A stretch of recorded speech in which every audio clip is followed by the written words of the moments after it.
Efésios 3. Por essa razão, eu, Paulo, prisioneiro de Cristo Jesus, por amor de vocês, os gentios, se é que vocês ouviram falar a respeito da dispensação da graça de Deus, a mim confiada em favor de vocês. Pois, segundo uma revelação, me foi dado a conhecer o mistério, conforme escrevi há pouco, resumidamente. Ao lerem o que escrevi, poderão entender a minha compreensão do mistério de Cristo, o qual em outras gerações não foi dado a conhecer aos filhos dos homens, como agora foi revelado aos seus santos apóstolos e profetas pelo Espírito. O mistério é que os gentios são co-herdeiros, membros do mesmo corpo, coparticipantes da promessa em Cristo Jesus, por meio do Evangelho, do qual fui constituído ministro, conforme o dom da graça de Deus, a mim concedida, segundo a força operante do seu poder. A mim, o menor de todos os santos, foi dada esta graça de pregar aos gentios o evangelho das insondáveis riquezas de Cristo e manifestar a todos qual é a dispensação do mistério que durante tempos passados esteve oculto em Deus, que criou todas as coisas, e isso para que agora, pela igreja, a multiforme sabedoria de Deus se torne conhecida dos principados e das potestades nas regiões celestiais, segundo o eterno propósito que Deus estabeleceu em Cristo Jesus, nosso Senhor. Em Cristo temos ousadia e acesso a Deus com confiança, mediante a fé nele. Portanto, eu peço que não desanimem por causa das minhas tribulações em favor de vocês, pois isso é motivo de honra para vocês. Amém. Oremos. Senhor, muito obrigado pela Tua palavra, Deus. Obrigado por este mistério revelado, Deus.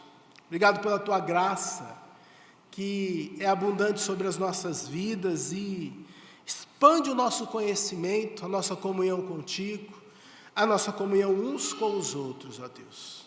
Nós te louvamos, ó Deus, e que esta mensagem, ó Deus, seja clara, nítida, ela esteja nos nossos corações e seja vida na nossa vida, em nome de Jesus. Amém. Meus irmãos, nós estamos diante de um tesouro, uma pérola, algo precioso, que Paulo revela aqui em Efésios capítulo 3. Ele trata aqui da sua mais alta teologia, uma teologia com profundidade. E nesta carta, Paulo ele fala a respeito deste mistério, o mistério de Cristo. E talvez no nosso idioma a palavra mistério seja um mistério mesmo, né? Algo sem explicação, algo que nós não conseguimos entender, algo que mesmo diante de muita explicação, mesmo assim, não é possível entender plenamente. Mas não é desse tipo de mistério que Paulo está falando aqui neste capítulo, mas ele fala sobre a verdade sublime do Evangelho, uma verdade maravilhosa, que era desconhecida até então, algo que estava oculto no Antigo Testamento, ou algo que nós tínhamos alguns lampejos, algo que estava velado nas Escrituras do Antigo Testamento, que foi revelada no Novo Testamento. E essa verdade sublime é que judeus e gentios, eles formam uma unidade, o mesmo corpo, em Cristo Jesus. Quando Paulo escreve esta carta aos Efésios, Paulo tinha uma profunda ligação com esta igreja. Ele é o fundador dessa igreja.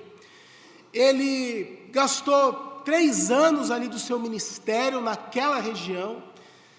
Quando ele vê ali a igreja e a cidade de Éfeso, ele vê um grande potencial naquele lugar.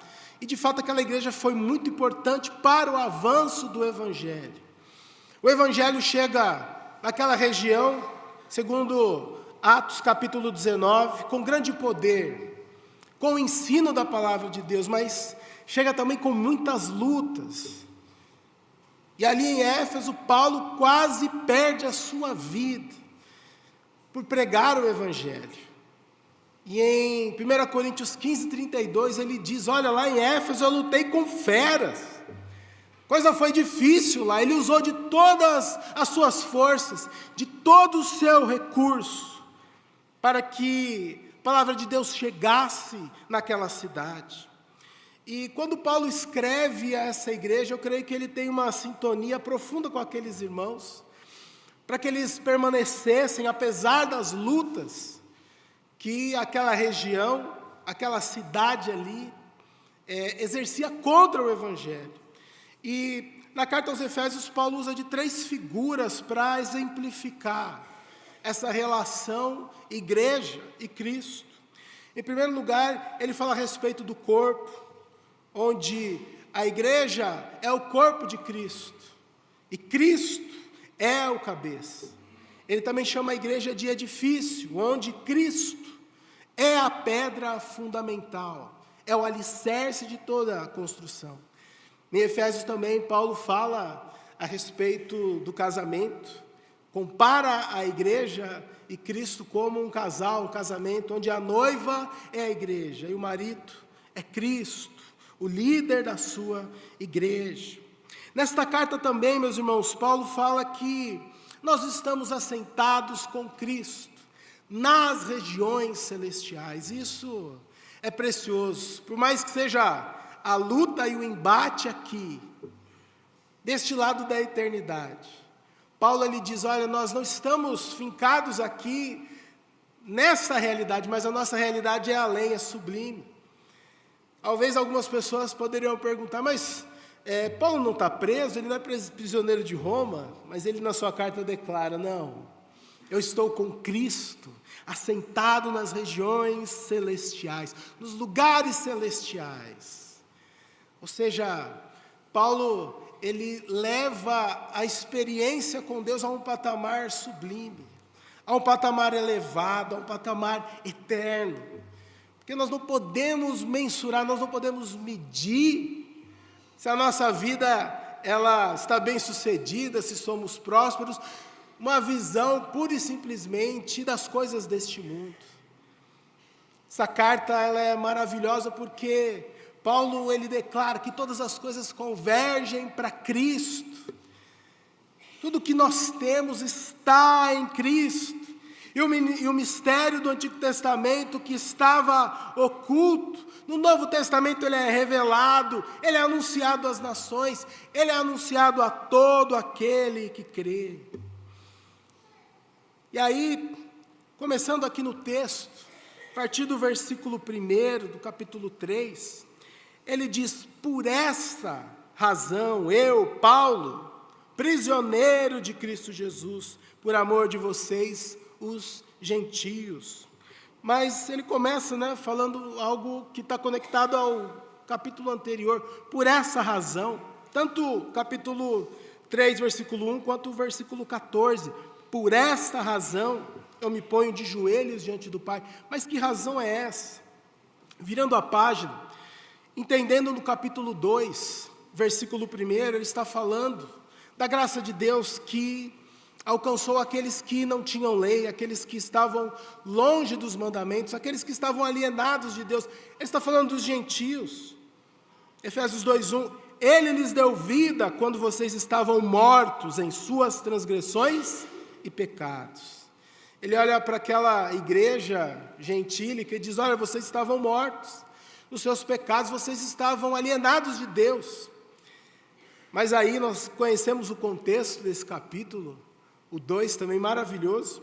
E no versículo 19 ele diz, assim, capítulo 2, 19, assim vocês não são mais estrangeiros e peregrinos, mas concidadãos dos santos e membros da família de Deus. Ou seja, ele está dizendo, olha, vocês estavam perdidos, alienados, mortos nos seus pecados, mas agora vocês foram ressuscitados por Cristo, fazem parte da família de Deus. Não apenas os gentios, é claro, mas todos. Versículo 3 esclarece isso. Entre eles também nós todos andamos no passado, segundo as inclinações da nossa carne, fazendo a vontade da carne e dos pensamentos. Ou seja, toda a humanidade, éramos por natureza filhos da ira, como também os demais. A mensagem de Efésios é que Deus está reunindo um só povo exclusivo para si. De Gênesis a Apocalipse, Deus está realizando essa grandiosa obra, pela sua graça, chamando homens e mulheres de todas as nações, de todas as línguas, de todas as etnias, para formar a sua igreja. E ele abre Efésios dizendo que essa humanidade salva, eles foram escolhidos pelo Pai, salvos pelo Filho, selados no Espírito Santo. É maravilhosa esta mensagem, a compreensão desse mistério, que não veio porque outro apóstolo ensinou para Paulo, ou ele chegou a essa conclusão. No versículo 3, ele diz aos Efésios, olha, pois segundo uma revelação, me foi dado a conhecer o mistério. Ou seja, algo que nós não podemos chegar pela nossa inteligência, pela nossa capacidade, ou pela nossa forma de entender as coisas. Aquilo que estava velado, se estava velado, estava escondido, era necessário Deus mesmo revelar para os seus profetas, para os seus apóstolos. Hoje, algo que não é mais segredo. E aí chegamos no versículo 5, onde ele diz, mas agora foi revelado aos seus santos e apóstolos, seus santos apóstolos e profetas, pelo Espírito, a revelação de Deus, a revelação de que um povo está sendo constituído pela graça, pela misericórdia de Deus. E eu louvo a Deus porque, pela sua graça, este mistério, não é mais mistério hoje, ele foi revelado, e nós estamos aqui, esse mistério, ele nos alcançou, esta graça nos alcançou, esse Deus nos perdoou, e nos tem constituído uma nação de homens e mulheres, para a honra e para a glória do seu nome. Não apenas só em Efésios Paulo fala sobre isso, mas em Colossenses, se você for algumas páginas aí para frente, Colossenses capítulo 1, versículos 26 e 27. Paulo ele aprofunda o significado deste mistério. Olha só, um mistério que não é mais mistério, né? Um mistério que esteve escondido durante séculos e gerações, mas que agora foi manifestado aos seus santos. Versículo 27. A estes, Deus quis dar a conhecer a riqueza da glória deste mistério entre os gentios, que é Cristo em vocês, a esperança da glória. Aleluia! Louvamos a Deus por este mistério que nos alcançou. Olhando daqui para trás na história bíblica, para a gente hoje parece uma coisa óbvia, né? Ou seja, o evangelho sendo pregado às nações, não tem mais essa de povo, raça escolhida, ou alguém que está num patamar diferenciado de outra nação. Parece algo óbvio, mas nem sempre foi assim. E um exemplo só nesse assunto, um exemplo do apóstolo Pedro. Pedro foi uma pessoa que levou tempo para entender isso, e talvez Paulo foi o que mais entendeu e se lançou a essa missão, Paulo foi aquele que já se desvencilhou do judaísmo e de todas as suas práticas, mas com Pedro não foi assim. Se você se lembrar de Atos capítulo 10, quando o evangelho chega na casa ali de Cornélio, Pedro está orando, Cornélio também estava orando, Deus fala com ambos, mas com Pedro, que havia conhecido o Senhor, tinha ali um relacionamento íntimo com o Senhor, ele tem uma visão, desce ali na sua presença animais impuros, e Deus fala para ele, mate e coma. E ele fala, não, Senhor, jamais farei isso, e fica naquele embate ali com Deus. Deus fala para ele, não chame de impuro aquilo que Deus purificou. E ele fica meditando naquilo. Deus já havia falado com Cornélio, ele manda pessoas ali na Cesareia para chamar Pedro, fala, olha, Pedro, nós viemos aqui para levar você, tem uma pessoa que quer muito falar com você, quer essa explicação do Evangelho. E Pedro, com todos os seus preconceitos e com todo o seu judaísmo, ele vai na casa de Cornélio, Ele já chega, o cartão de visitas é assim, eu não sei nem o que eu estou fazendo aqui, porque vocês bem sabem que eu não posso entrar na casa de gentios, E o coração daquele homem foi se quebrantando, e Deus fala com ele, o Espírito Santo é derramado ali naquela residência, todos são cheios do Espírito, e aí então ele começa a entender, essa bênção não é só para o meu povo, não é só para algumas pessoas, mas é para todos aqueles que creem. Mas mesmo assim nós temos ainda em Gálatas capítulo 2, o momento que Pedro precisou ser repreendido, estava dissimulando. Entre os gentios ele fazia de um jeito, chegava o pessoal da circuncisão, ele já não tomava as refeições com os gentios, uma confusão, e Paulo diz, olha, você precisa parar com isso, você não está vivendo nem como judeu, e você quer colocar esse fardo na vida dos gentios. Ou seja, demorou tempo para nós termos o Pedro, lá de 1 Pedro, capítulo 2, versículo 9, onde ele já está liberto disso tudo, onde ele consegue olhar para a igreja como um só povo. E depois de muita batalha, creio eu, ele diz em 1 Pedro 2,9, falando para os gentios e no contexto de toda a igreja, vocês, porém, são geração eleita, sacerdócio real, nação santa, povo de propriedade exclusiva de Deus, a fim de proclamar as virtudes daquele que os chamou das trevas para a sua maravilhosa luz. Olha o 10. Antes vocês nem eram povo, mas agora são povo de Deus. Antes não tinham alcançado a misericórdia, mas agora alcançaram a misericórdia. Levou tempo para que Pedro entendesse a liberdade do Evangelho. E Paulo está falando sobre isso no capítulo 3 de Efésios, e ele aprofunda esse tema no versículo 6, falando sobre os gentios pertencentes à igreja de Cristo. E ele usa 3 expressões. Os gentios são cordeiros, membros do mesmo corpo, eles são coparticipantes. Isso significa uma união completa com Cristo e com o corpo de Cristo. Entenda isso. Em Cristo nós não temos aquele que é menos do que filho, ou um quase filho, ou aquele que é primo, Algumas denominações, infelizmente, tratam assim. Ou nós também não temos aqueles que são mais iluminados, ou aqueles que estão mais na presença de Deus do que outros.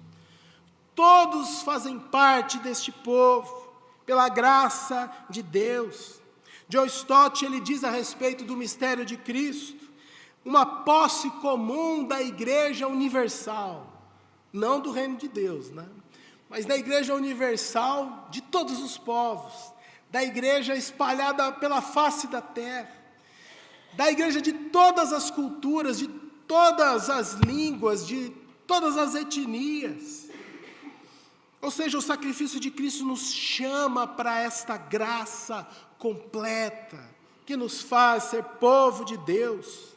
Mas é interessante que quando nós estudamos o Antigo Testamento, de certo, como Paulo disse, isso estava velado, isso estava oculto. Mas nós temos inúmeros textos que mostram que esta bênção de ser povo de Deus não era apenas para Israel. O chamado de Abraão em Gênesis capítulo 12, em ti serão benditas todas as famílias, todas as nações da terra. Mas parece que esse significado maior, esse significado sublime, parece que foi sendo esquecido pelo povo de Deus.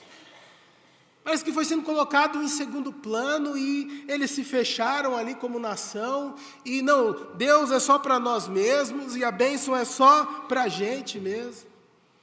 O Salmo 2, Salmo messiânico, o Messias recebendo as nações como sua herança. Olha só, que informação tremenda, onde não apenas um povo, não apenas uma raça seria exclusiva da bênção de Deus, mas todos aqueles que crescem. Em Isaías, o apóstolo mais evangélico, né? O evangelho está contido dentro de Isaías. O profeta diz que Israel seria luz para as nações. Mas em muitos momentos, Israel, ao invés de ser luz, foi escândalo para as nações. Zombou de Deus e se fechou ali como uma única unidade, ali onde só Deus apenas se revelava para eles. No Evangelho, este mistério ele foi expandido. Isso está condensado no ID. Jesus olha para aqueles discípulos e diz: olha, vão por todas as nações, vejam os campos, olhem para o mundo perdido. Isso trouxe espanto para aquela igreja que nascia no ambiente judaico, trouxe espanto para eles esse vínculo com a nação judaica que estava terminando, se fechou ali em Cristo, seria substituído por algo muito maior. A nova comunidade interracial, a Igreja de Cristo, onde não há qualquer distinção, ou onde não deveria haver qualquer distinção, porque esta é a mensagem do Evangelho, esta é a mensagem das cartas. Segunda parte do texto dessa manhã, de 7 a 13, Paulo ele fala sobre o seu ministério entre os gentios. Ele explana a respeito do mistério, mas ele fala: olha, Deus me chamou, pela graça de Deus, eu fui constituído ministro do Evangelho. E é interessante quando ele diz: eu, o menor dos santos. A revelação de Deus para aquele homem não fez dele um superapóstolo, mas fez dele um servo. Fez dele alguém usado por Deus, um instrumento para a glória de Deus, para que esse mistério, ele não fosse mais mistério, e ele se tornasse vida para todos aqueles que recebessem a Cristo. No versículo 10, ele fala sobre a multiforme sabedoria de Deus, que ela seja conhecida. E nós podemos chamar, a partir do versículo 10, o drama da igreja, onde o próprio Deus dirige essa peça teatral, que é a sua igreja espalhada pelo mundo, o mundo onde jaz o maligno, o mundo onde judeus e gentios estão sendo transformados na igreja de Cristo. Uma realidade onde os anjos contemplam a sabedoria e multiforme graça de Deus. Os anjos olham para toda essa peça teatral, para todo esse enredo soberano de Deus, e glorificam a Deus. Como Deus pensou desta maneira? unir povos que eram inimigos uns dos outros, inimigos de Deus, e fazer deles um só povo para a sua glória. Meus irmãos, quando nós, como seres humanos, contemplamos o universo, contemplamos a criação, nós vemos e louvamos a Deus pela sua glória. Os céus proclamam a glória de Deus, todo o universo revela o poder de Deus, mas por meio da sua nova criação, a igreja, Deus revela a sua sabedoria aos anjos. O mundo celestial contempla o que Deus hoje faz na sua igreja. O mundo celestial contempla o que Deus faz na minha vida e na sua vida. Os seres celestiais olham fascinados para a obra de Deus em Cristo Jesus e adoram a Deus. Como Deus pensou dessa maneira criativa, como Deus pensou dessa maneira perfeita, como Deus pensou dessa maneira misericordiosa. Um Deus que poderia, com toda a certeza, com toda a razão, exterminar tudo e destruir tudo. Mas Ele amou, Ele preserva, Ele reconcilia, e Ele faz dos seres humanos, que muitas vezes são inimigos entre si, um único povo, a sua igreja, o seu corpo. Louvado seja o nosso Deus. E no versículo 12, encerrando esse pensamento, ele diz: em Cristo temos ousadia e acesso a Deus com confiança, mediante a fé nele. Olhando para todo esse quadro, para tudo aquilo que Deus está fazendo, para a grandiosa história da salvação.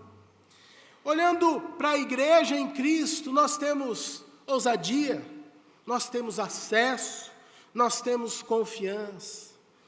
Ou seja, Deus está no controle de todas as coisas, mas isso não impede da gente de orar, de vigiar, de exercer a nossa responsabilidade humana.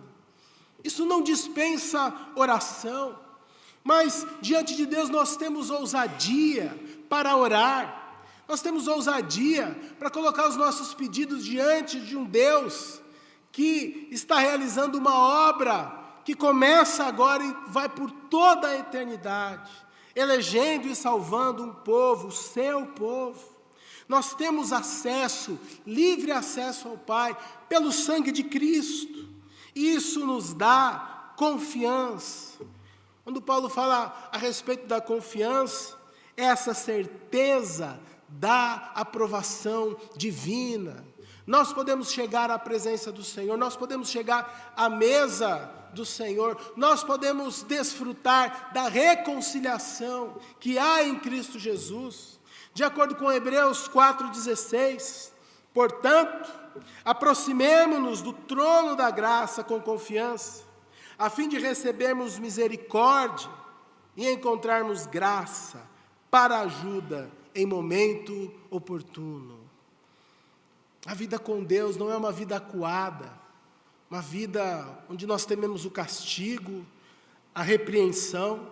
Não é uma vida onde nós nos escondemos e nós tememos o Senhor e não temos a garantia, não temos o firme fundamento da salvação. Pelo contrário, nós podemos chegar diante do trono divino com confiança, com ousadia, porque Deus, Ele está pronto para nos perdoar, para derramar misericórdia, para derramar da sua graça, todas as vezes que nós necessitamos.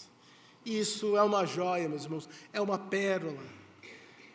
Eu fico imaginando não ter esse evangelho para crer, no que nós iríamos crer, onde nós iríamos basear a nossa fé e a nossa esperança. Aquela igreja que Paulo está escrevendo, ele sabe das muitas lutas daquele povo. Ele também sabe que a sua prisão causava temor e causava ali muita preocupação para aqueles irmãos.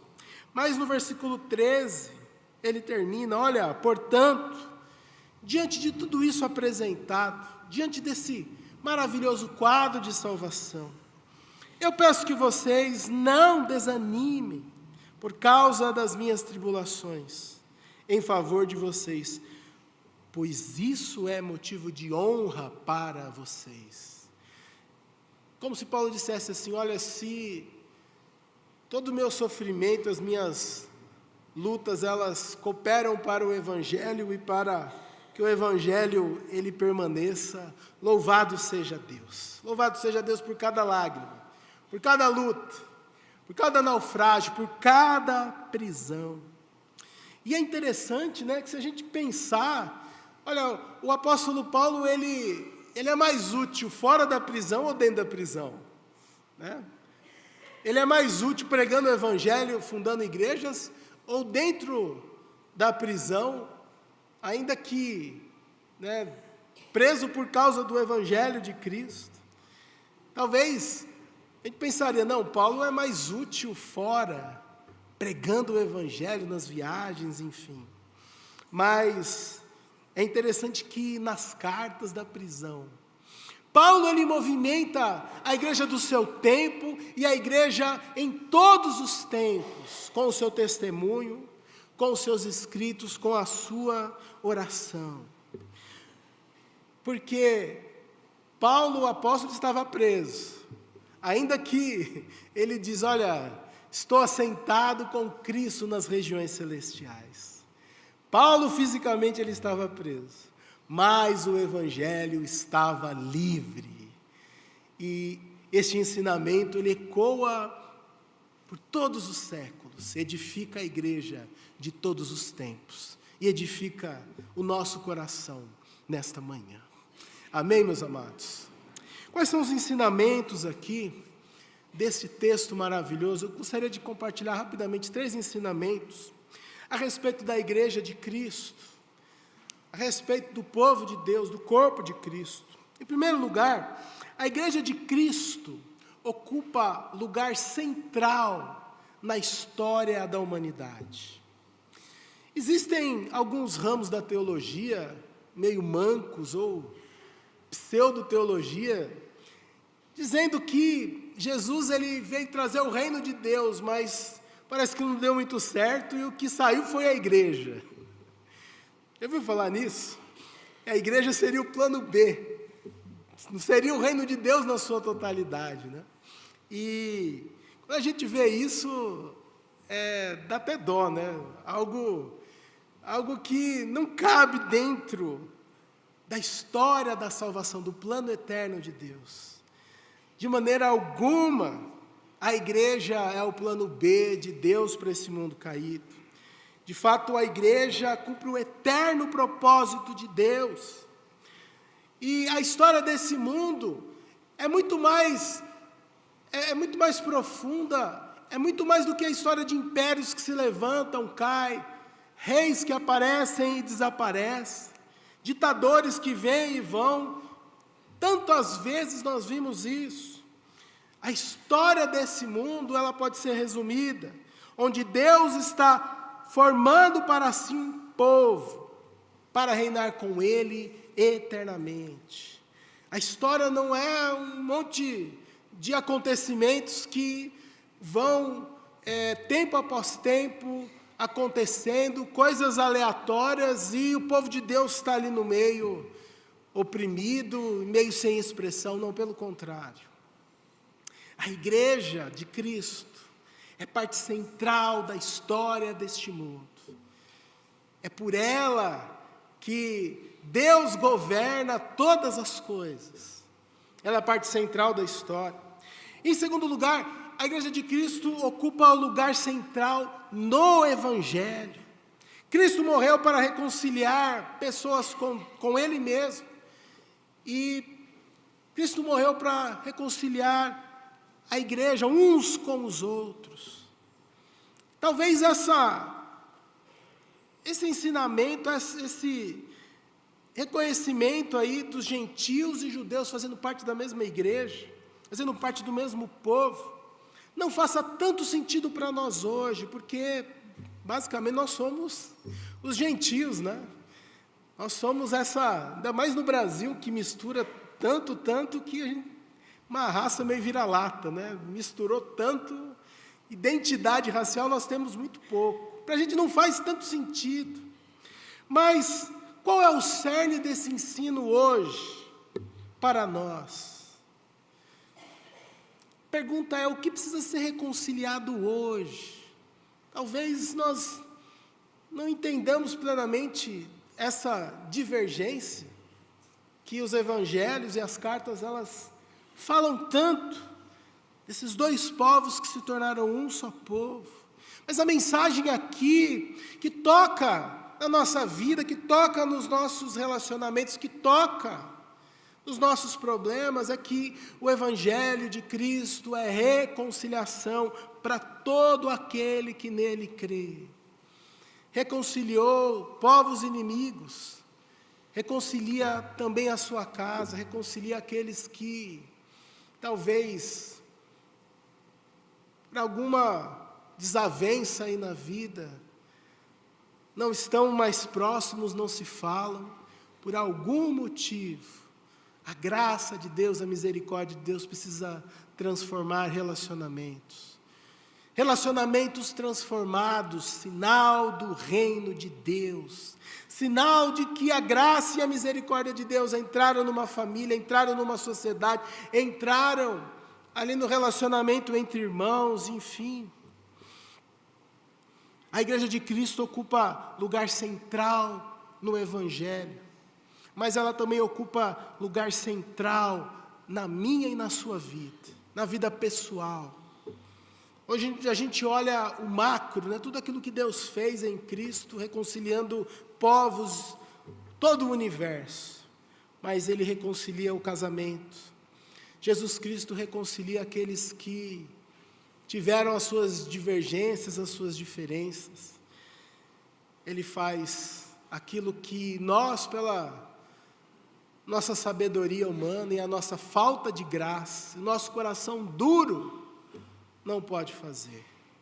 Que essa graça, ela possa inundar os seus relacionamentos, inundar o seu coração, possa transformar um coração de pedra em um coração de carne, um coração maleável, um coração inclinado para fazer a vontade de Deus. Estamos diante de um texto que é um tesouro, uma pérola, que é algo valioso, mas que o nosso coração não resista a essa reconciliação. Quando nós olhamos sob a ótica da graça, sob a ótica do perdão, os nossos problemas, eles se encerram. A graça de Deus inunda todas as coisas. E é isso que Paulo, ele termina no capítulo 3, versículos 14 a 19. Eu gostaria de encerrar, último texto dessa manhã. Lendo esse texto, se você puder abrir a sua Bíblia. Efésios 3, 4 a 19. Paulo, ele termina dizendo assim: por essa razão, eu me ponho de joelhos diante de Deus, diante do Pai, de quem toda a família nos céus e na terra recebe o nome. Peço a Deus que, segundo a riqueza da sua glória, conceda a vocês que sejam fortalecidos com poder, mediante o seu Espírito, no íntimo de cada um. E assim, pela fé, que Cristo habite no coração de vocês, estando vocês enraizados e alicerçados em amor.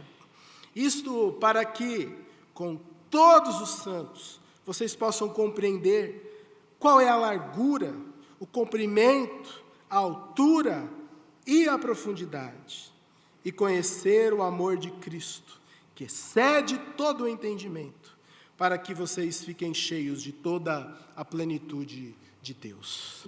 Amém. Essa é a palavra do Senhor, que possamos conhecer este amor, possamos divulgar este mistério. A cruz de Cristo, né, como se ela fosse crescendo e englobando todo o universo, todo o mundo, todos os relacionamentos. Que nesta manhã possamos estar reconciliados com o Senhor, possamos ser agentes da reconciliação.